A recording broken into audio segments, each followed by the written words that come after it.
Image Powder Miyang Tabiribasingbu Kurumzari, Ngasigi Maruiba Pau Pizari. Citizenship Amendment Bill 2016 ni Mayokta Changsilliba Khongjanga Mari Lainana Neshona CM Unakre. Artist Freedom 2019 Haina Mingthonba State Level Painting Competition Pangthokre. Paumchak Haina Pizari.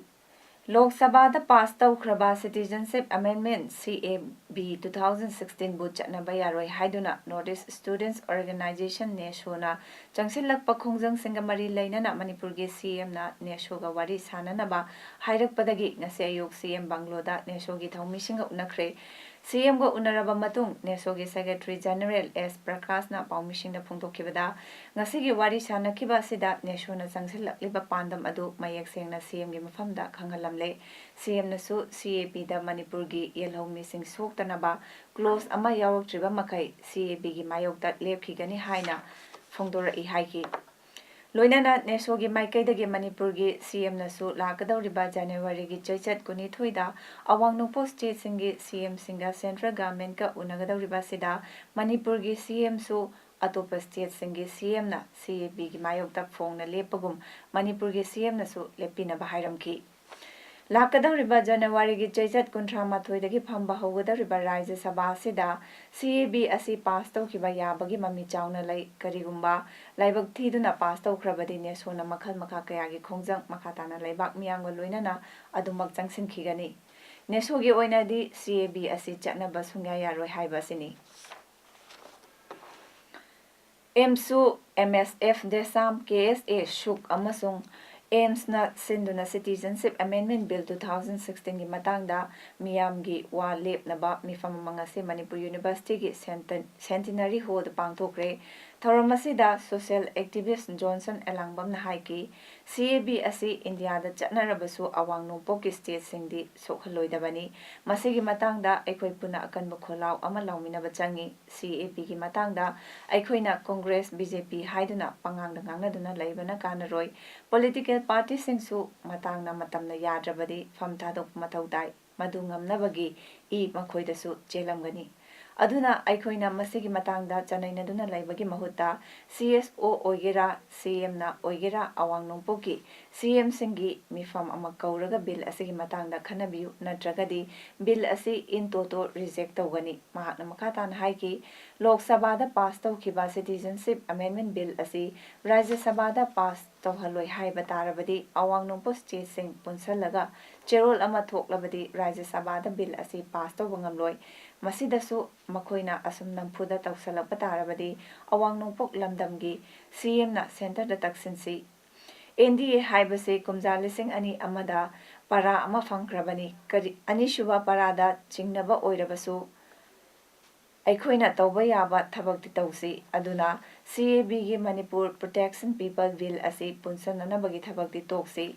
ani asi punsanaba yaroi Manipur Protection People Bill asiti sumnatagi Manipur gi yelhomi khak kanjanaba bill ni ani asi tongan ba chatsi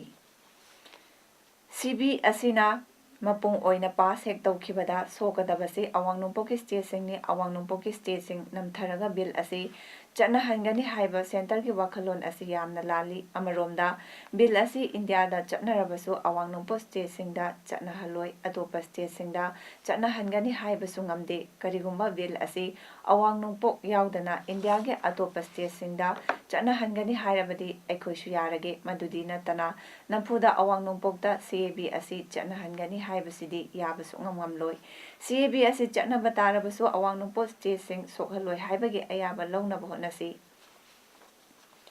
mifam asida CAB athuba matamda withdraw tawba Rajya Sabha da bill asi puthoktanaba appeal tawba Manipur Assembly gi athuba mifam lakliba chaichat kuntra fawbugi manungda kauba loinana bill asigi matangda paktaknana khongjang changsinba haibuna chingba warep lawki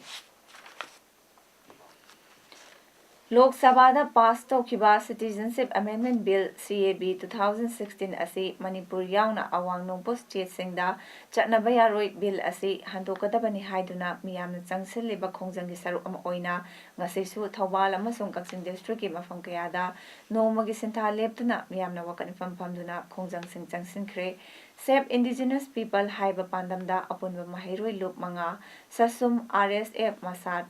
ꯑꯝꯁꯨꯝ ꯑꯃꯁꯨꯡ ꯑꯝꯁꯣꯅ ꯃꯄꯨꯡ ꯑꯣꯏꯕ ꯊꯧꯗꯥꯡ ꯂꯧꯗꯨꯅ ꯆꯪꯁꯤꯟꯈꯤꯕ ꯈꯣꯡꯖꯪꯁꯤꯡ ꯑꯗꯨ ꯊꯧꯕꯥꯜ ꯀꯩꯊꯦꯜ ꯑꯄꯨꯟꯕ ꯄꯣꯠꯐꯝ ꯐꯝꯕꯤ ꯂꯨꯞꯅ ꯊꯧꯕꯥꯜ ꯕꯖꯥꯔꯗ, ꯌꯥꯏꯔꯤꯄꯣꯛ ꯀꯩꯊꯦꯜ ꯑꯄꯨꯟꯕ ꯂꯨꯞꯅ ꯌꯥꯏꯔꯤꯄꯣꯛ ꯅ꯭ꯌꯨ ꯃꯥꯔꯀꯦꯠ ꯑꯃꯁꯨꯡ ꯇꯝꯐꯥ ꯀꯩꯊꯦꯜ ꯑꯃꯁꯨꯡ ꯋꯥꯡꯖꯤꯡ ꯀꯩꯊꯦꯜ ꯑꯄꯨꯟꯕ ꯂꯨꯞꯅ ꯋꯥꯡꯖꯤꯡ ꯀꯩꯊꯦꯜꯗ ꯋꯥꯀꯠ ꯃꯤꯐꯝꯁꯤꯡ ꯐꯝꯈꯤ꯫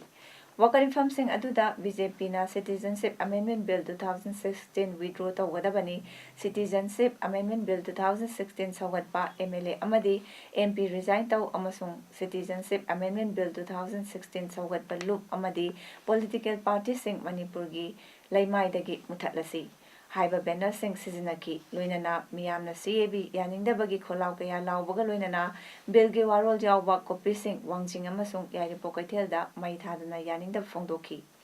ꯊꯧꯕꯥꯜ ꯀꯩꯊꯦꯜꯗꯗꯤ ꯄꯨꯂꯤꯁꯅ ꯌꯥꯝꯅ ꯀꯟꯅ ꯉꯥꯛ ꯁꯦꯟꯈꯤꯕꯅ ꯕꯤꯜ ꯀꯣꯄꯤ ꯃꯩ ꯊꯥꯕ ꯉꯝꯈꯤꯗ꯭ꯔꯦ꯫ ꯋꯥꯀꯠ ꯃꯤꯐꯝꯁꯤꯡ ꯑꯗꯨꯗ ꯁꯔꯨꯛ ꯌꯥꯈꯤꯕꯁꯤꯡꯅ ꯐꯣꯡꯗꯣꯛꯅꯔꯛꯈꯤꯕꯗ CAB 2016 ꯑꯁꯤ ꯑꯋꯥꯡ ꯅꯣꯡꯄꯣꯛ ꯃꯤꯌꯥꯝꯒꯤ ꯃꯥꯌꯣꯛꯇꯅꯤ, ꯕꯤꯜ ꯑꯁꯤ ꯑꯩꯈꯣꯏꯅ ꯌꯥꯕ ꯉꯝꯂꯣꯏ, ꯕꯤꯜ ꯑꯁꯤ ꯔꯥꯖ꯭ꯌ ꯁꯚꯥꯗ ꯄꯥꯁ ꯇꯧꯗꯨꯅ ꯑꯦꯛ ꯑꯣꯟꯗꯨꯅ ꯆꯠꯅꯔꯛꯄ ꯇꯥꯔꯕꯗꯤ ꯑꯋꯥꯡ ꯅꯣꯡꯄꯣꯛ ꯂꯝꯗꯝꯗ ꯃꯤꯇꯣꯞ ꯃꯁꯤꯡ ꯊꯤꯉꯝꯗꯅ ꯆꯪꯁꯤꯜꯂꯛꯇꯨꯅ ꯂꯝꯗꯝ ꯑꯁꯣꯝꯗ ꯂꯩꯔꯤꯕ ꯃꯁꯤꯡ ꯌꯥꯝꯖꯗꯕ ꯌꯦꯜꯍꯧꯃꯤꯁꯤꯡ ꯑꯁꯤ ꯃꯨꯠꯈ꯭ꯔꯒꯅꯤ꯫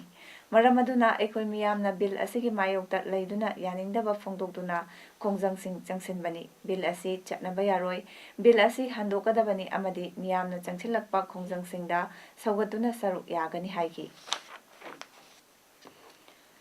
ꯊꯧꯕꯥꯜ ꯀꯩꯊꯦꯜꯗ ꯆꯠꯈꯤꯕ ꯋꯥꯀꯠ ꯃꯤꯐꯝꯗ ꯁꯔꯨꯛ ꯌꯥꯈꯤꯕꯤ ꯊꯧꯕꯥꯜ ꯀꯩꯊꯦꯜ ꯐꯝꯕꯤ ꯃꯊꯛ ꯃꯈꯥ ꯑꯄꯨꯟꯕꯒꯤ ꯁꯦꯀ꯭ꯔꯦꯇꯔꯤ H. ꯕꯨꯙꯤꯄꯇꯤꯅ ꯐꯣꯡꯗꯣꯛꯈꯤꯕꯗ ꯕꯤꯜ ꯑꯁꯤ ꯆꯠꯅꯔꯛꯂꯕꯗꯤ ꯃꯅꯤꯄꯨꯔꯗ ꯅꯠꯇꯅ ꯑꯋꯥꯡ ꯅꯣꯡꯄꯣꯛ ꯂꯝꯗꯝꯗ ꯃꯩꯍꯧ ꯂꯥꯡꯄꯣꯛ ꯌꯥꯎꯅ ꯃꯤꯌꯥꯝꯒꯤ ꯏꯔꯥꯡ ꯁꯣꯏꯗꯅ ꯊꯣꯛꯀꯅꯤ ꯍꯥꯏꯕꯁꯤ ꯂꯩꯉꯥꯛꯅ ꯈꯪꯕꯤꯌꯨ꯫ ꯕꯤꯜ ꯑꯁꯤꯒꯤ ꯃꯥꯌꯣꯛꯇ ꯆꯪꯁꯤꯜꯂꯛꯄ ꯈꯣꯡꯖꯪ ꯈꯨꯗꯤꯡꯗ ꯊꯧꯕꯥꯜꯒꯤ ꯃꯤꯌꯥꯝꯅ ꯁꯔꯨꯛ ꯌꯥꯒꯅꯤ ꯍꯥꯏꯈꯤ꯫ North East India development party central working ꯀꯝꯃꯤꯇꯤꯒꯤ ꯚꯥꯏꯁ ꯄ꯭ꯔꯦꯁꯤꯗꯦꯟꯠ ꯁꯥꯄꯝ ꯀꯨꯟꯖꯒꯦꯁꯣꯔ ꯀꯦꯕꯅ ꯍꯥꯏꯈ꯭ꯔꯦ,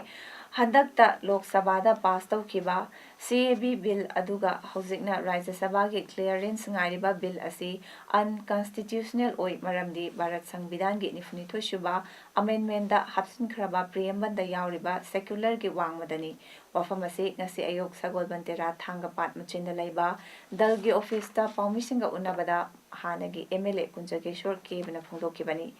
ꯀꯦꯕꯅ ꯃꯈꯥ ꯇꯥꯔꯗꯨꯅ ꯗꯤꯜꯂꯤ ꯂꯩꯉꯥꯛꯀꯤ ꯏꯟꯇꯦꯟꯁꯟꯗꯤ ꯃꯤꯌꯥꯝꯅ ꯈꯪꯕꯤꯔꯤ ꯃꯗꯨꯗꯤ ꯕꯤꯜ ꯑꯁꯤ ꯁꯨꯛꯁꯣꯏ ꯁꯣꯏꯗꯅ ꯄꯥꯁ ꯇꯧꯅꯕ ꯍꯣꯠꯅꯒꯅꯤ꯫ ꯁꯤꯇꯤꯖꯟ ꯑꯣꯏꯒꯗꯧꯔꯤꯕ ꯃꯤꯑꯣꯏꯁꯤꯡ ꯑꯁꯤꯅ ꯑꯋꯥꯡ ꯅꯣꯡꯄꯣꯛꯀꯤ ꯑꯇꯩ ꯁ꯭ꯇꯦꯠꯁꯤꯡꯗ ꯂꯩꯔꯕꯗꯤ ꯏꯟꯁꯦꯟꯇꯤꯚ ꯄꯤꯒꯅꯤ ꯍꯥꯏꯕꯁꯤꯅꯤ꯫ ꯃꯤꯇꯣꯞ ꯂꯥꯈ 9 ꯈꯛꯇꯃꯛꯅꯤ ꯍꯥꯏꯔꯤꯕꯁꯤ ꯁꯪꯒꯤꯠ ꯀꯝꯃꯤꯇꯤꯒꯤ ꯑꯦꯗꯚꯥꯏꯖꯔ ꯑꯈꯤꯟ ꯒꯣꯒꯣꯏꯅ ꯍꯤꯟꯗꯨ ꯂꯥꯈ 10 ꯁꯤꯇꯤꯖꯟ ꯑꯣꯏꯒꯅꯤ ꯍꯥꯏꯅ ꯄꯤꯔꯤ꯫ ꯑꯃꯔꯣꯝꯗ ꯕꯪꯒ꯭ꯂꯥꯗꯦꯁ ꯕ꯭ꯌꯨꯔꯣ ꯑꯣꯐ ꯁ꯭ꯇꯦꯇꯤꯁ꯭ꯇꯤꯛꯁꯅ ꯍꯥꯏꯕꯗ ꯕꯪꯒ꯭ꯂꯥꯗꯦꯁꯇꯒꯤ ꯆꯠꯈꯤꯕ ꯃꯁꯤꯡ ꯑꯁꯤ 1.8 ꯀꯔꯣꯔꯅꯤ, ꯚꯥꯔꯠꯇ ꯂꯩꯒꯗꯕ ꯕꯪꯒ꯭ꯂꯥꯗꯦꯁꯤꯅ 1.9 ꯀꯔꯣꯔꯅꯤ ꯍꯥꯏꯔꯤ꯫ ꯑꯃꯔꯣꯝꯗ ꯚꯥꯔꯠꯀꯤ ꯁꯤꯇꯤꯖꯟꯁꯤꯞ ꯅꯠꯇꯕ ꯃꯤꯑꯣꯏꯗ ꯃꯥꯒꯤ ꯍꯤꯟꯗꯨ ꯙꯔꯃꯒ ꯅꯛꯅꯕ ꯃꯤꯠꯌꯦꯡꯗ ꯊꯝꯂꯒ ꯁꯣꯁꯤꯌꯦꯜ ꯁꯦꯀ꯭ꯌꯨꯔꯤꯇꯤ ꯄꯤꯕ, ꯏꯀꯣꯅꯣꯃꯤ ꯑꯃꯁꯨꯡ ꯄꯣꯂꯤꯇꯤꯀꯦꯜ ꯔꯥꯏꯠ ꯂꯩꯍꯟꯕ ꯍꯥꯏꯕꯁꯤ ꯑꯋꯥꯡ ꯅꯣꯡꯄꯣꯛꯀꯤ ꯃꯤꯌꯥꯝ ꯚꯥꯔꯠꯀꯤ ꯁꯤꯇꯤꯖꯟ ꯅꯠꯇꯦ ꯍꯥꯏꯕꯅꯤ꯫ ꯑꯩꯈꯣꯏ ꯚꯣꯇꯔ ꯑꯥꯏ ꯀꯥꯔꯗ ꯁꯔꯦꯟꯗꯔ ꯇꯧꯕꯅ ꯑꯆꯨꯝꯕ ꯈꯣꯡꯊꯥꯡ ꯑꯣꯏꯒꯅꯤ, ꯕꯤꯜ ꯑꯁꯤꯒꯤ ꯃꯥꯌꯣꯛꯇ ꯑꯩ ꯏꯁꯥꯃꯛ ꯁꯤꯔꯕꯁꯨ ꯁꯤꯕ ꯉꯝꯒꯅꯤ ꯍꯥꯏꯈꯤ꯫ ꯌꯨꯅꯥꯏꯇꯦꯗ ꯀꯛꯆꯤꯡ ꯁ꯭ꯇꯨꯗꯦꯟꯠꯁ ꯌꯨꯅꯤꯀꯥꯁ ꯗꯦꯜꯂꯤꯅ ꯁꯤꯟꯗꯨꯅ ꯑꯥꯔꯇꯤꯁꯠ ꯐ꯭ꯔꯤꯗꯝ 2019 ꯍꯥꯏꯅ ꯃꯤꯡꯊꯣꯟꯕ ꯑꯍꯥꯟꯕ ꯁ꯭ꯇꯦꯠ ꯊꯥꯛꯀꯤ ꯂꯥꯏ ꯌꯦꯛꯄ ꯆꯥꯡꯗꯝꯅꯕ ꯑꯃ ꯉꯁꯤ ꯀꯛꯆꯤꯡ ꯁꯨꯃꯥꯛ ꯂꯩꯀꯥꯏꯗ ꯂꯩꯕ ꯖꯅꯔꯝ ꯀꯝꯃ꯭ꯌꯨꯅꯤꯇꯤ ꯍꯣꯜꯗ ꯄꯥꯡꯊꯣꯛꯈ꯭ꯔꯦ꯫ ꯂꯥꯏ ꯌꯦꯛꯄ ꯆꯥꯡꯗꯝꯅꯕ ꯊꯧꯔꯝ ꯑꯗꯨꯗ ꯌꯦꯡꯈꯣꯝ ꯁꯨꯔꯆꯟꯗ꯭ꯔ MLA ꯀꯛꯆꯤꯡ ꯑꯦꯁꯦꯝꯕ꯭ꯂꯤ ꯀꯟꯁꯇꯤꯇ꯭ꯌꯨꯑꯦꯟꯁꯤꯅ ꯑꯊꯣꯏꯕ ꯃꯤꯊꯨꯡ, KSS ꯁꯨꯔꯖꯤꯠ ꯐꯥꯎꯟꯗꯔ ꯁꯦꯀ꯭ꯔꯦꯇꯔꯤ, ꯌꯨꯅꯤꯀꯥꯁꯅ ꯊꯧꯔꯝ ꯃꯄꯨ ꯑꯃꯁꯨꯡ ꯅꯥꯎꯔꯦꯝ ꯑꯍꯜꯖꯥꯎ ꯁꯛꯅꯥꯏꯔꯕ ꯂꯥꯏꯌꯦꯛꯄꯅ ꯑꯈꯟꯅꯕ ꯃꯤꯊꯨꯡ ꯑꯣꯏꯅ ꯁꯔꯨꯛ ꯌꯥꯈꯤ꯫ ꯃꯅꯤꯄꯨꯔꯒꯤ ꯇꯣꯉꯥꯟ ꯇꯣꯉꯥꯟꯕ ꯃꯐꯝꯁꯤꯡꯗꯒꯤ ꯂꯥꯛꯈꯤꯕ ꯃꯍꯩꯔꯣꯏꯁꯤꯡꯅ ꯁꯔꯨꯛ ꯌꯥꯗꯨꯅ ꯀꯥꯡꯂꯨꯞ 2 ꯊꯣꯛꯅ ꯈꯥꯏꯗꯣꯛꯇꯨꯅ ꯆꯥꯡꯗꯝꯅꯈꯤ꯫ ꯆꯥꯡꯗꯝꯅꯕ ꯑꯗꯨꯒꯤ ꯑꯍꯥꯟꯕ ꯀꯥꯡꯂꯨꯞ ꯀ꯭ꯂꯥꯁ 5 to 7ꯒꯤ ꯀꯥꯡꯂꯨꯞꯇ ꯏꯁꯤꯡꯒꯤ ꯃꯃꯜ ꯍꯥꯏꯕ ꯊꯤꯝꯗ ꯄꯥꯡꯊꯣꯛꯈꯤꯕ ꯆꯥꯡꯗꯝꯅꯕ ꯑꯗꯨꯗ ꯗꯥꯎꯂꯥꯁ ꯂꯝꯕꯥꯃꯌꯨꯝꯅ ꯑꯍꯥꯟꯕ, ꯅꯥꯎꯔꯦꯝ ꯔꯥꯖꯅ ꯑꯅꯤꯁꯨꯕ ꯑꯃꯁꯨꯡ ꯅꯥꯎꯔꯦꯝ Lisidas ahumsuba fangki anishuba kangluk class 8 to 10 ki kanglukta ngasige Manipur haiba themda pangthokiba changdamnaba aduda Martin Tongbramna ahanba Laifrakpam Rohitna anishuba amasung Yengko Munishana ahumsuba mana fangki ahanba kanglukki makok mathang takrabasingda sel oina mathang sena lupa lising ahum lising ani amasung lupa lising ama amadi sakangche yauri Anishuba kanglukki makok mathang takrabasingdana mathang sena lupa lising mari lising ahum amasung lupa lising ani amasung sakangche sing yauri kanglup animaki consolation gi mana sing supiki Indigenous Peoples Association of Kanglaipak Ipakna Kumja lising ani taramapangi calendar amadi diary fongbagi tharom amangasi Kaisampata laiba Ipaki office ta pangthokre tharom asida Ipaki secretary Pebam Prem na hai hauzik lamdam asida lairiba miyamda schedule yamna chenba miyoishingi khalaga khajiktang mating oigedra haiduna Ipakna ngasi Kumja lising ani taramapangi calendar amasung diary asi phongwani masida natana diary amasung calendar asina miyamda gumba kharadang message piba ngamgadra haibagi panamda phongbani masina miyam amadi khunai asida chawkhatpa manaba amadi nungsinabagi message kharadi piba ngamlagani India government chatharakliba tongan lalong sing asidagi ngakthoknaba hotnagadabani India lengakna CAB pass tawrakpa si laibak thibani bill asi lengak amasung miyamna pass tawba sukya yaroi haina akanba kholau lawgadabani India government lawrakpa decision khudingmak Manipur lengakna masigi mayokta lepa mathau tai bill asigi mayokta Manipur gi miyamna lepa mathau tai Lengak asina paikhaliba tongan ba scheme project sing asi miyamgi aifanabagi namaktani haina Chief Minister Nongthomba Birena phongdokre singjamai Progressive Committee na sinduna ngasi Imphagi Chingham Khada laiba Model Club Ground pangthokpa tongan ba flagship program singi beneficiary singda makogi mathau taba sing yentokpagi thoramda saruk yaraduna CM na makatan haiki miyamna khwaidagi sauningba asi machinda tawgani hairaga tawramdaba asini masi mamangi lengakna miyamna tawgani haiduna thajaba piramlaga thabak oina pangthoklamdabana miyamna Manipur lengakta thajaba thamkidabani adubu miyamna thajadaba naba adu haujiti paliba lengak asina thabak oina pangthoktuna kokhanba ngamle CM na makhata na haiki mamangda lairamba lengak singi thausel soirambana chakwai khongthangda asoiba kaya lairambani adubu haujik chahi ani mapung phadriba lengak asina miyam gi aifanabagi damak tongan ba thabak thorom kaya paikhatkre masigi manungda kana lejadraba ana layingba ngamjadaba imung manungda mateng oinanaba haiduna lengak asina Chief Minister gi haksel gi tengbang scheme haudokduna layingbada lupa lakh 2 fawba mating piba ngamle Mima nadraba singi damak lengak asina Chief Minister gi swatharaba singi tengbang haudokduna kanaba fanghanba ngamle mamang thakta miyamna lengak ki chechang amata nabada waramba adu go to village na miyamgi awaba kokhanba ngamkre lamdam asigi hawrakleba mahairoi singbu lairik tamhanaba hotnabada ahal laman singna wariba adu kokhanabagi tamak lengak asina school fagathansi mission haudokduna kanaba kaya piba ngamlagani lengak asina pakhaliba scheme project kaya asina nungmagi suraga tanjariba miyoisingdi taluriba senfam adu tungsinjaba ngamduna nungaiba imung amamam oiraklabadi lamdamasi khatna chainaba yaudana ingtappa haibadu oigani Lengak asina handak haudokiba school fagathansi haiba mission asigi manung chana khangatlamba lengak ki school humpuda pre-nursery amadi nursery hapkatuna miyamgi awaba kokhangani analayingi lamda khudong chanabagi damak lengak asina athuba matamda air ambulance haudoknaba thorang leire thorang asina Manipur gi manung hanjinba chengi mafam singda khudong chadaba mayoknariba ase kokhanba ngamlagani maram aduna lengak ki scheme project sing asi miyamna kanaba lawbiu Manipur Government ki Health and Family Welfare amasung Art and Culture ki Minister L. Jayanta Kumar Singha masana Jiribamgi Jiri Muk haiba mafam asidagi chatuna yengsankre ngasigi khongchat siga mari lainana Minister L. Jayanta Kumar Singha na paumisinga unaba matamda asumna phongdoki Jiribam asi border area ama oibana tungan ba department singi sengbat sagatningba kayamasu lairi ahanba maru oibadi Jiribam Hospital asi subdivision hospital ama oina lairi adubu Jiribam asi district oirabanina hairiba hospital asi district da onthokpa amasung Jiribam da ayush ki oiba 50 bedded hospital ama athuba matamda thamgani haina phongdoki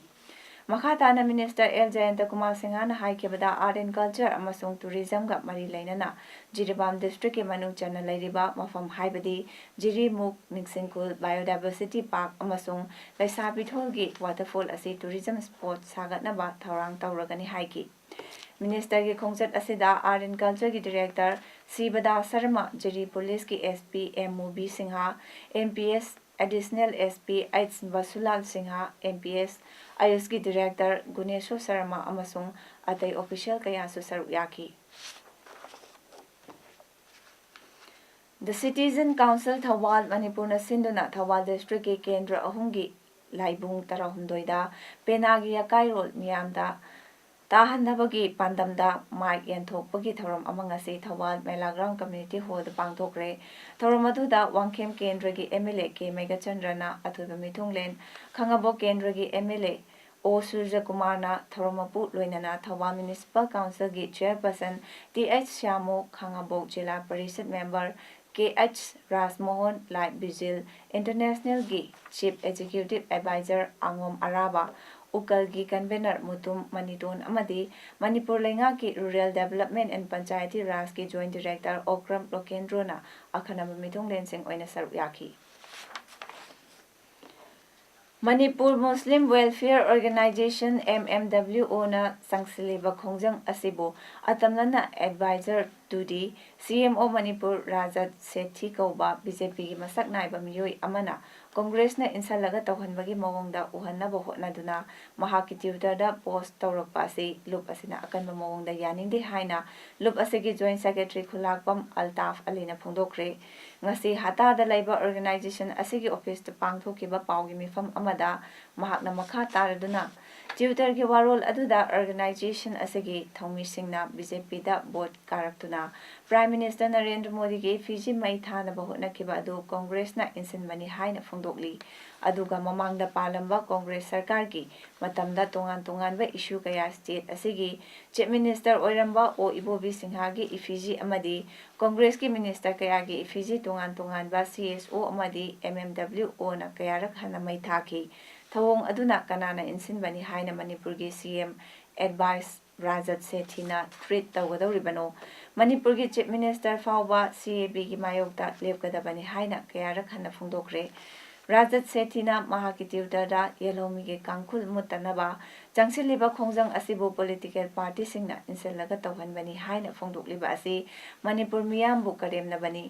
ꯃꯤꯌꯥꯝꯅ CABꯒꯤ ꯃꯥꯌꯣꯛꯇ ꯆꯪꯁꯤꯜꯂꯤꯕ ꯑꯁꯤꯕꯨ ꯃꯌꯥꯏ ꯆꯝꯍꯟꯅꯕ ꯍꯣꯠꯅꯕꯅꯤ ꯍꯥꯏꯕ ꯋꯥꯐꯝꯁꯤꯡ ꯊꯝꯈꯤꯕꯒ ꯂꯣꯏꯅꯅ ꯑꯊꯨꯕ ꯃꯇꯝꯗ ꯂꯩꯕꯥꯛ ꯃꯤꯌꯥꯝꯗ ꯂꯥꯜꯂꯦ ꯍꯥꯏꯖꯒꯗꯕꯅꯤ ꯍꯥꯏꯅꯁꯨ ꯐꯣꯡꯗꯣꯛꯈꯤ꯫ ꯄꯦꯇ꯭ꯔꯣꯂꯤꯌꯝꯒꯤ ꯄꯣꯠꯊꯣꯛꯁꯤꯡꯅ ꯑꯩꯈꯣꯏ ꯃꯤꯑꯣꯏꯕꯗ ꯄꯤꯔꯤꯕ ꯆꯩꯊꯦꯡ ꯑꯃꯗꯤ ꯑꯀꯣꯏꯕꯒꯤ ꯐꯤꯕꯝꯗ ꯁꯣꯛꯍꯜꯂꯤꯕ ꯑꯁꯤ ꯄꯨꯟꯅ ꯈꯪꯃꯤꯟꯅꯗꯨꯅ ꯂꯤꯛꯅ ꯁꯤꯖꯤꯟꯅꯕꯒꯤ ꯍꯩꯅꯕꯤ ꯊꯝꯂꯁꯤ ꯍꯥꯏꯅ ꯀꯦꯞ ꯑꯦꯟ ꯄꯤꯗꯤ ꯃꯤꯅꯤꯁꯇꯔ ꯀꯔꯥꯝ ꯁ꯭ꯌꯥꯝꯅ ꯐꯣꯡꯗꯣꯛꯈ꯭ꯔꯦ꯫ ꯄꯦꯇ꯭ꯔꯣꯂꯤꯌꯝ ꯀꯟꯖꯔꯚꯦꯁꯟ ꯔꯤꯁꯔꯁ ꯑꯦꯁꯣꯁꯤꯌꯦꯁꯟꯒꯤ ꯃꯤꯠꯌꯦꯡ ꯃꯈꯥꯗ ꯊꯥ ꯑꯃ ꯆꯨꯞꯅ ꯂꯩꯕꯥꯛ ꯄꯨꯝꯕꯗ ꯆꯠꯊꯒꯗꯕ ꯁꯛꯁꯝ ꯏꯪ 2017 ꯁꯔꯨꯛ ꯑꯃ ꯑꯣꯏꯅ ꯚꯥꯔꯠ ꯄꯦꯇ꯭ꯔꯣꯂꯤꯌꯝ ꯀꯣꯔꯄꯣꯔꯦꯁꯟ ꯂꯤꯃꯤꯇꯦꯗꯅ ꯏꯟꯗꯤꯌꯟ ꯑꯣꯏꯜ ꯀꯣꯔꯄꯣꯔꯦꯁꯟ ꯂꯤꯃꯤꯇꯦꯗꯀ ꯈꯨꯠꯁꯝꯅꯗꯨꯅ ꯁꯛꯁꯝ ꯁꯥꯏꯀꯜ ꯗꯦꯒꯤ ꯊꯧꯔꯝ ꯑꯃ ꯉꯁꯤ ꯄꯥꯡꯊꯣꯛꯈꯤꯕ ꯑꯗꯨꯗ ꯁꯔꯨꯛ ꯌꯥꯔꯗꯨꯅ ꯃꯤꯅꯤꯁꯇꯔꯅ ꯋꯥꯐꯝ ꯑꯁꯤ ꯐꯣꯡꯗꯣꯛꯈꯤꯕꯅꯤ꯫ ꯄꯦꯇ꯭ꯔꯣꯜ ꯌꯥꯎꯅ ꯄꯦꯇ꯭ꯔꯣꯂꯤꯌꯝ ꯄ꯭ꯔꯗꯛꯁꯤꯡ ꯑꯁꯤ ꯂꯣꯏꯕ ꯅꯥꯏꯕ ꯂꯣꯏꯅꯅ ꯄꯣꯠꯂꯝꯁꯤꯡ ꯑꯁꯤ ꯁꯤꯖꯤꯟꯅꯕꯅ ꯑꯀꯣꯏꯕꯒꯤ ꯐꯤꯕꯝꯗ ꯄꯤꯔꯤꯕ ꯆꯩꯊꯦꯡ ꯑꯁꯤ ꯈꯪꯂꯒ ꯍꯦꯟꯅ ꯐꯕ ꯄꯨꯟꯁꯤꯔꯣꯜ ꯑꯃ ꯁꯥꯒꯠꯄ ꯃꯇꯝ ꯑꯣꯏꯔꯦ꯫ ꯇꯨꯡꯒꯤ ꯃꯤꯔꯣꯜꯒꯤꯗꯃꯛ ꯀꯟꯖꯅꯕ ꯁꯛꯁꯝ ꯏꯪ 2017 oil and gas conservation awareness drive ꯑꯃ ꯊꯥ ꯑꯃ ꯆꯨꯞꯅ ꯄꯥꯡꯊꯣꯛꯅꯕ ꯊꯧꯔꯥꯡ ꯄꯥꯏꯈꯠꯂꯤꯕ ꯑꯁꯤꯃꯛ ꯊꯥꯒꯠꯅꯤꯡꯉꯥꯏꯅꯤ꯫ ꯂꯩꯕꯥꯛ ꯑꯁꯤꯒꯤ ꯁꯤꯇꯤꯖꯟ ꯑꯃ ꯑꯣꯏꯅ ꯈꯣꯡꯖꯪ ꯑꯁꯤꯗ ꯃꯄꯨꯡ ꯐꯥꯅ ꯁꯔꯨꯛ ꯌꯥꯕꯅ ꯑꯆꯨꯝꯕ ꯈꯣꯡꯊꯥꯡ ꯑꯣꯏꯒꯅꯤ꯫ ꯊꯧꯔꯝꯗꯨꯒꯤ ꯁꯔꯨꯛ ꯑꯃ ꯑꯣꯏꯅ ꯃꯤꯅꯤꯁꯇꯔ ꯀꯦ ꯁ꯭ꯌꯥꯝ ꯌꯥꯎꯅ ꯏꯝꯐꯥꯜ ꯁꯤꯇꯤ ꯃꯅꯨꯡꯗ ꯁꯥꯏꯀꯜ ꯔꯦꯂꯤ ꯆꯠꯇꯨꯅ ꯄꯦꯇ꯭ꯔꯣꯂꯤꯌꯝ ꯄ꯭ꯔꯗꯛ ꯆꯦꯛꯁꯤꯟꯅ ꯁꯤꯖꯤꯟꯅꯅꯕ ꯑꯃꯗꯤ ꯑꯀꯣꯏꯕꯒꯤ ꯐꯤꯕꯝ ꯉꯥꯛꯁꯦꯟꯅ ꯊꯝꯅꯕꯒꯤ ꯄꯥꯎꯖꯦꯜ ꯄꯤꯈꯤ꯫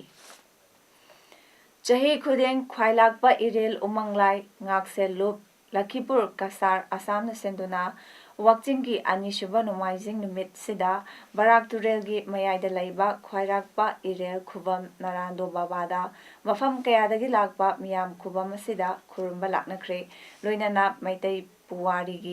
ꯄꯨꯋꯥꯔꯤꯒ ꯃꯔꯤ ꯂꯩꯅꯕ ꯈꯨꯕꯝ ꯑꯁꯤꯗ ꯃꯅꯤꯄꯨꯔ ꯒꯚꯔꯟꯃꯦꯟꯠꯀꯤ ꯍꯦꯜꯊ ꯑꯦꯟড ꯐꯦꯃꯤꯂꯤ ꯋꯦꯜꯐꯤꯌꯔ ꯑꯃꯗꯤ ꯑꯥꯔꯠ ꯑꯦꯟ ꯀꯜꯆꯔꯒꯤ ꯃꯤꯅꯤꯁꯇꯔ ꯑꯦꯜ ꯖꯌꯟꯇꯀꯨꯃꯥꯔ ꯁꯤꯡꯍ ꯃꯁꯥꯅ ꯖꯤꯔꯤꯕꯥꯝꯒꯤ ꯖꯤꯔꯤꯃꯨꯛ ꯍꯥꯏꯕ ꯃꯐꯝ ꯑꯁꯤꯗꯒꯤ ꯆꯠꯇꯨꯅ ꯈꯣꯏꯔꯥꯛꯄ ꯏꯔꯦꯜ ꯈꯨꯕꯝ ꯑꯁꯤꯗ ꯂꯥꯏ ꯈꯨꯔꯨꯝꯕ ꯆꯠꯈ꯭ꯔꯦ꯫ ꯃꯅꯤꯄꯨꯔꯗꯒꯤ ꯂꯥꯛꯈꯤꯕ ꯁꯛꯅꯥꯏꯔꯕ ꯃꯤꯑꯣꯏ ꯀꯌꯥꯁꯤꯡꯁꯨ ꯂꯥꯏꯐꯝ ꯈꯨꯕꯝ ꯑꯁꯤꯗ ꯂꯥꯏ ꯈꯨꯔꯨꯝꯕ ꯂꯥꯛꯅꯈꯤ꯫ ꯀꯣꯜꯀꯥꯇꯥꯗ ꯄꯣꯂꯤꯇꯤꯀꯦꯜ ꯄꯥꯔꯇꯤ ꯀꯨꯟꯍꯨꯝꯗꯣꯏꯒꯤ ꯑꯄꯨꯟꯕ ꯌꯥꯝꯂꯕ ꯃꯤꯌꯥꯝꯒꯤ ꯆꯠꯈꯤꯕ ꯔꯦꯂꯤ ꯑꯗꯨꯕꯨ ꯁꯣꯏꯗꯅ ꯃꯥꯏꯊꯤꯔꯒꯗꯕꯅꯤ ꯍꯥꯏꯕꯒꯤ ꯎꯠꯄ ꯁꯣꯅꯤ ꯍꯥꯏꯅ ꯄ꯭ꯔꯥꯏꯝ ꯃꯤꯅꯤꯁꯇꯔ ꯅꯔꯦꯟꯗ꯭ꯔ ꯃꯣꯗꯤꯅ ꯐꯣꯡꯗꯣꯛꯈꯤ꯫ ꯋꯥꯐꯝ ꯑꯁꯤ ꯒꯋꯥꯗ ꯄꯥꯡꯊꯣꯛꯄ ꯄꯥꯔꯇꯤ ꯋꯥꯔꯀꯔꯁ ꯃꯤꯇꯤꯡꯗ ꯄꯤꯑꯦꯝ ꯃꯣꯗꯤꯅ ꯍꯥꯏꯈꯤꯕꯅꯤ꯫ ꯃꯍꯥꯛꯅ ꯃꯈꯥ ꯇꯥꯅ ꯍꯥꯏꯈꯤꯕꯗ ꯑꯣꯄꯣꯖꯤꯁꯟ ꯄꯥꯔꯇꯤꯁꯤꯡꯅ ꯇꯧꯐꯝ ꯈꯪꯗꯗꯨꯅ ꯏꯂꯦꯛꯇ꯭ꯔꯣꯅꯤꯛ ꯚꯣꯇꯤꯡ ꯃꯦꯆꯤꯟ (EVM)ꯗ ꯇꯥꯏꯅꯔꯤ꯫ ꯅꯦꯁꯅꯦꯜ ꯀꯟꯐꯔꯦꯟꯁꯀꯤ ꯂꯨꯆꯤꯡꯕ ꯐꯥꯔꯨꯛ ꯑꯕꯗꯨꯜꯂꯥꯅ EVM ꯆꯣꯔ ꯃꯦꯆꯤꯟ ꯍꯥꯏꯈꯤ꯫ ꯎꯠꯇꯔ ꯄ꯭ꯔꯗꯦꯁꯇ ꯕꯤꯖꯦꯄꯤꯅ ꯄꯥꯛꯇꯛꯅꯅ ꯃꯥꯏ ꯄꯥꯛꯈꯤꯕ ꯑꯗꯨ EVMꯅ ꯚꯣꯠꯁꯤꯡꯕꯨ ꯂꯥꯟꯅ ꯔꯦꯀꯣꯔꯗ ꯇꯧꯈꯤꯕꯅꯅꯤ ꯍꯥꯏꯅꯁꯨ ꯐꯣꯡꯗꯣꯛꯈꯤ꯫ ꯔꯦꯂꯤ ꯑꯗꯨꯕꯨ ꯑꯣꯔꯒꯅꯥꯏꯖ ꯇꯧꯈꯤꯕ ꯋꯦꯁꯠ ꯕꯦꯡꯒꯜꯒꯤ ꯆꯤꯐ ꯃꯤꯅꯤꯁꯇꯔ ꯃꯃꯇꯥ ꯕꯦꯅꯔꯖꯤꯅ ꯍꯥꯏꯈꯤ, "ꯑꯩꯈꯣꯏ ꯑꯃꯅ ꯑꯃꯒꯤ ꯋꯥ ꯇꯥꯟꯅꯅꯕꯒꯤ ꯐꯔꯕ ꯇꯥꯟꯖꯥꯅꯤ"꯫ ꯃꯔꯝ ꯆꯥꯗꯅ ꯂꯟ-ꯊꯨꯝ ꯃꯌꯥꯝ ꯑꯃ ꯂꯦꯞꯁꯤꯜꯂꯦ ꯍꯥꯏꯕꯒꯤꯗꯃꯛ ꯆꯍꯤ 4ꯒꯤ ꯖꯦꯜꯗ ꯊꯝꯕꯒꯤ ꯆꯩꯔꯥꯛ ꯐꯪꯂꯕꯤ ꯁꯁꯤꯀꯂꯥꯕꯨ VIP ꯇ꯭ꯔꯤꯠꯃꯦꯟꯠ ꯄꯤꯔꯤ ꯍꯥꯏꯗꯨꯅ RTI ꯑꯦꯛꯇꯤꯕꯤꯁꯠ ꯅꯔꯥꯁꯤꯝꯍ ꯃꯨꯔꯊꯤꯅ ꯐꯣꯡꯗꯣꯛꯈꯤ꯫ ꯁꯁꯤꯀꯂꯥ ꯑꯁꯤ ꯇꯥꯃꯤꯜ ꯅꯥꯗꯨꯒꯤ ꯍꯥꯟꯅꯒꯤ ꯆꯤꯐ ꯃꯤꯅꯤꯁꯇꯔ ꯖꯌꯥꯂꯂꯤꯊꯥꯒꯤ ꯅꯛꯅꯕ ꯃꯇꯦꯡ ꯄꯥꯡꯈꯤꯕ ꯃꯤꯁꯛꯅꯤ꯫ ꯁꯁꯤꯀꯂꯥꯅ ꯀꯥ 5 ꯁꯤꯖꯤꯟꯅꯔꯤ, ꯀꯥ ꯃꯅꯨꯡꯗ ꯆꯥꯛ ꯊꯣꯡꯕ ꯌꯥꯗ꯭ꯔꯕꯁꯨ ꯃꯥꯒꯤꯗꯃꯛꯇꯗꯤ ꯐꯥꯗꯣꯛ ꯑꯃꯅ ꯊꯣꯡꯍꯜꯂꯤ꯫ ꯃꯤꯑꯣꯏ ꯀꯥꯡꯂꯨꯞ ꯂꯥꯛꯇꯨꯅ ꯃꯍꯥꯛꯀꯤ ꯀꯥꯗ ꯄꯨꯡ 3-4 ꯂꯩꯁꯤꯜꯂꯤ꯫ ꯊꯧꯑꯣꯡꯁꯤꯡ ꯑꯗꯨ ꯔꯨꯜꯁ ꯊꯨꯒꯥꯏꯕꯅꯤ꯫ ꯁꯁꯤꯀꯂꯥꯗ VIP ꯇ꯭ꯔꯤꯠꯃꯦꯟꯠ ꯄꯤꯔꯤ ꯍꯥꯏꯕꯁꯤ ꯏꯪ 2017ꯗ ꯗꯤꯄꯨꯇꯤ ꯏꯟꯁꯄꯦꯛꯇꯔ ꯖꯦꯅꯔꯦꯜ ꯑꯣꯏꯔꯝꯕꯤ ꯗꯤ. ꯔꯨꯄꯥꯅ ꯐꯣꯡꯗꯣꯛꯄ ꯂꯩꯈ꯭ꯔꯕꯅꯤ꯫ ꯃꯇꯝ ꯑꯗꯨꯗ ꯗꯤꯔꯦꯛꯇꯔ ꯖꯦꯅꯔꯦꯜ ꯑꯣꯏꯈꯤꯕ H.S. ꯁꯩꯇ꯭ꯌꯅꯥꯔꯥꯌꯟ ꯔꯥꯎꯒꯤ ꯊꯧꯑꯣꯡꯗ ꯆꯤꯡꯅꯕ ꯂꯩꯈꯤ ꯍꯥꯏꯅ ꯔꯨꯄꯥꯅ ꯐꯣꯡꯗꯣꯛꯈꯤ꯫ ꯃꯍꯥꯛꯀꯤ ꯋꯥꯐꯝ ꯑꯗꯨ ꯌꯨꯝꯐꯝ ꯌꯥꯎꯗꯕ ꯑꯔꯥꯟꯕꯅꯤ ꯍꯥꯏꯅ ꯁꯩꯇ꯭ꯌꯅꯥꯔꯥꯌꯟ ꯔꯥꯎꯅ ꯐꯣꯡꯗꯣꯛꯈꯤꯕꯅꯤ꯫ ꯁꯁꯤꯀꯂꯥꯅ ꯃꯍꯥꯛ VIP ꯇ꯭ꯔꯤꯠꯃꯦꯟꯠ ꯐꯪꯅꯕꯒꯤꯗꯃꯛ ꯂꯨꯄꯥ ꯀꯔꯣꯔ 2 ꯄꯤꯈꯤ ꯍꯥꯏꯅꯁꯨ ꯔꯨꯄꯥꯅ ꯍꯥꯏꯈꯤ꯫ ꯁꯥꯟꯅꯕꯒꯤ ꯄꯥꯎ꯫ ꯀꯛꯆꯤꯡ ꯗꯤꯁꯇ꯭ꯔꯤꯛ ꯇꯦꯕꯜ ꯇꯦꯅꯤꯁ ꯑꯦꯁꯣꯁꯤꯌꯦꯁꯟ (KDTTA)ꯅ ꯁꯤꯟꯗꯨꯅ ꯃꯃꯥꯡ ꯆꯍꯤ 2018ꯒꯤ ꯗꯤꯁꯦꯝꯕꯔ ꯇꯥꯡ 11ꯗꯒꯤ ꯀꯛꯆꯤꯡ ꯆꯨꯝꯅꯥꯡꯗ ꯂꯩꯕ ꯏꯟꯗꯣꯔ ꯁ꯭ꯇꯦꯗꯤꯌꯝꯗ ꯆꯠꯊꯔꯛꯈꯤꯕ 3rd winter table tennis coaching class 2018-19 ꯉꯁꯤ ꯂꯣꯏꯁꯤꯟꯈ꯭ꯔꯦ꯫ ꯇꯦꯕꯜ ꯇꯦꯅꯤꯁꯀꯤ ꯀꯣꯆꯤꯡ ꯀ꯭ꯂꯥꯁ ꯂꯣꯏꯁꯤꯟꯕꯒꯤ ꯊꯧꯔꯝꯗ CDO ꯕꯤꯁꯅꯨꯄꯨꯔ ꯗꯤꯁꯇ꯭ꯔꯤꯛꯀꯤ ꯑꯦꯗꯤꯁꯅꯦꯜ SP ꯑꯣꯄꯔꯦꯁꯟ KSS ꯃꯅꯤꯍꯥꯔꯅ ꯑꯊꯣꯏꯕ ꯃꯤꯊꯨꯡ, ꯈꯥ ꯃꯅꯤꯄꯨꯔ ꯀꯣꯂꯦꯖ ꯀꯛꯆꯤꯡꯒꯤ ꯄꯣꯂꯤꯇꯤꯀꯦꯜ ꯁꯥꯏꯟꯁꯀꯤ ꯍꯦꯗ ꯑꯦꯁꯣꯁꯤꯌꯦꯠ ꯄ꯭ꯔꯣꯐꯦꯁꯔ KSS ꯅꯤꯂꯣꯆꯟꯗ꯭ꯔꯅ ꯊꯧꯔꯝ ꯃꯄꯨ ꯑꯃꯗꯤ KDTTA ꯒꯤ ꯚꯥꯏꯁ ꯄ꯭ꯔꯦꯁꯤꯗꯦꯟꯠ KSS ꯑꯁꯣꯛꯅ ꯑꯈꯟꯅꯕ ꯃꯤꯊꯨꯡ ꯑꯣꯏꯅ ꯁꯔꯨꯛ ꯌꯥꯈꯤ꯫ ꯉꯁꯤꯒꯤ ꯊꯧꯔꯝꯗ ꯇ꯭ꯔꯦꯅꯔꯁꯤꯡꯅ ꯇꯣꯉꯥꯟ-ꯇꯣꯉꯥꯟꯕ ꯗꯤꯁꯤꯄ꯭ꯂꯤꯟ ꯀꯌꯥ ꯎꯠꯈꯤ꯫ ꯑꯔꯣꯏꯕꯗ ꯃꯔꯨꯑꯣꯏꯕ ꯄꯥꯎ ꯑꯃꯨꯛ ꯍꯟꯅ ꯄꯤꯖꯔꯤ꯫